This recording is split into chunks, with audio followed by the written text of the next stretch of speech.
Nowadays, CGI can do pretty much anything, and it's pretty common to hear people complaining about its overuse. But it wasn't so long ago that people marveled at the novelty of even the smallest effect. These are the top 10 CGI effects before the year 2000.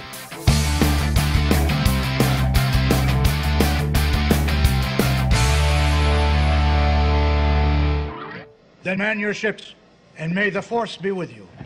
Starting us off at number 10, Star Wars: A New Hope.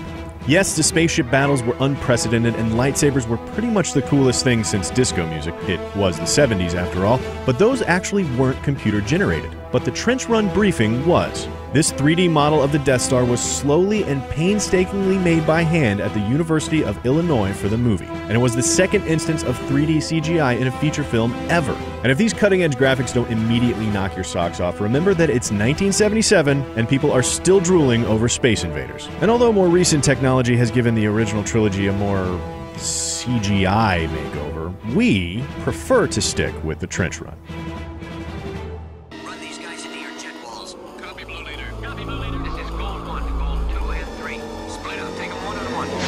Next up at number 9, Tron.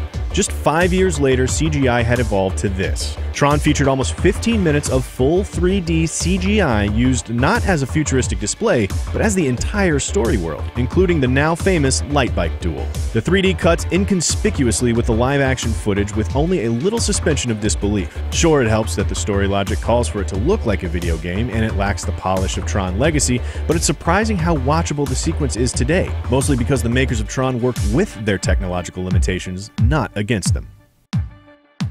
Beyond the darkness, beyond the human evolution, is Khan. At number 8, Star Trek II: The Wrath of Khan. Almost 30 years before J.J. Abrams and his gratuitous lens flares, The Wrath of Khan premiered a bevy of groundbreaking CGI techniques. Foremost among them were those used to create the Genesis effect, the 60-second continuous sequence that watches a wave of fire consume a moon and give birth to life was the longest of its kind yet. It also saw Lucasfilm's computer graphics group pioneer impressive-sounding wizardry like particle systems and fractal-generated landscapes in order to prove themselves. And what good did that do them? Just the attention of a rich guy named Steve who bought them out and turned them into a little company called Pixar.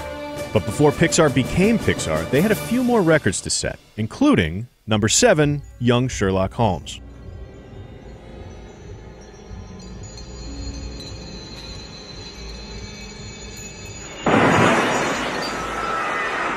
3 years after Wrath of Khan, Lucasfilm tackled a short sequence where a stained glass knight attacks a priest with the help of a new hire named John Lasseter after he'd been fired from Disney.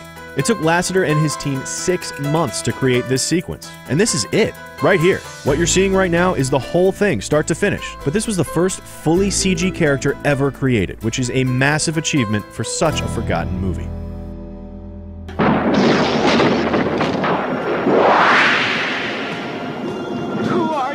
Next up at number 6, Labyrinth.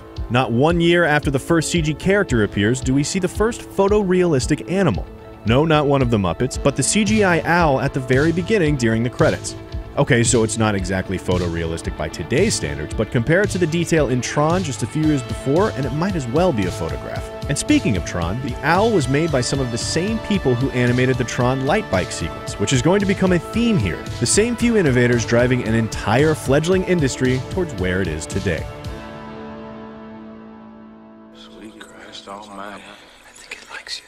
At number 5, the alien water pseudopod from the Abyss. Long before James Cameron was reinventing cinema technology with Avatar, he was reinventing cinema technology with The Abyss. He hired Industrial Light and Magic to create the first ever 3D water effect, and whereas Sherlock Holmes took 6 months to create 10 seconds of footage, The Abyss managed 75 whole seconds in the same 6 months. It was also the feature debut of Photoshop, which has come such a long way from helping create groundbreaking animation to touching up sorority selfies in living rooms across America. But the effect would come in handy when, 2 years later, Cameron and ILM used the technology developed for The Abyss in number 4, Terminator 2. Hasta la vista, baby. This time with a running total of 5.5 minutes and over 100 CGI elements in order to create the liquid metal T-1000. And it's right here around the 1990s that the badass level really starts to ratchet up. The realism and creativity with which directors use CGI in this era still holds up today, which is certainly saying something, especially because while all the previous films on this list were rendered on gigantic supercomputers, Terminator 2 marks the first time the effects were done on a PC. Girls!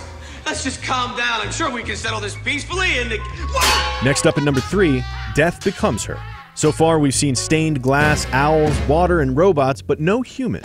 There have been effects of all shapes and sizes, but what they have in common is a distinct lack of skin. And that's because skin is damn tricky. Not only is it an incredibly intricate texture that we're biologically programmed to have a heightened sensitivity to, but it doesn't pass light like other normal objects. It's actually semi-translucent, more like a candle than a baseball. It's why your face looks funny if you put a flashlight in your mouth. But Industrial Light and Magic checked that box off with Death Becomes Her, the dark comedy about immortal rivals, when Goldie Hawn knocks Meryl Streep's head in and she pulls it back out, stretching out her neck and yet again advancing computer graphics in the process.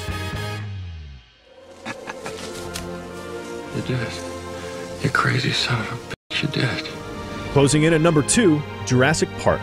It doesn't take much in the way of deduction to figure out we're talking about the dinosaurs here. And while practical animatronics and puppets were used in some shots, much of the dinosaurs were entirely computer generated, capturing Industrial Light and Magic their 13th Oscar. And it's the same wonder that Dr. Grant and Dr. Sattler feel here that captivated audiences who looked up at the screen and for the first time ever saw humans walking with dinosaurs. And finally at number 1, the entirety of Toy Story. Remember that guy John Lasseter from Young Sherlock who spent 6 months on 10 seconds? Well, he stepped up his game. He went on to found Pixar and with them directed Toy Story, the first ever full CGI feature. And if you think that's cheating, consider that what was once basic 3D geometry had come so far as to capture the entire spectrum of human emotion in story form, paving the way for Pixar's string of CGI hits. This massive revolution in animation imbues this touching story with such energy and visual delight that it's still perfectly watchable today. It's timeless, which is why we think it's the best use of CGI of the last millennium. So what do you think? Were there any early VFX that we left out? Did you find some of these less than extraordinary? Let us know in the comments below and subscribe to CineFix for more IndieWire movie lists.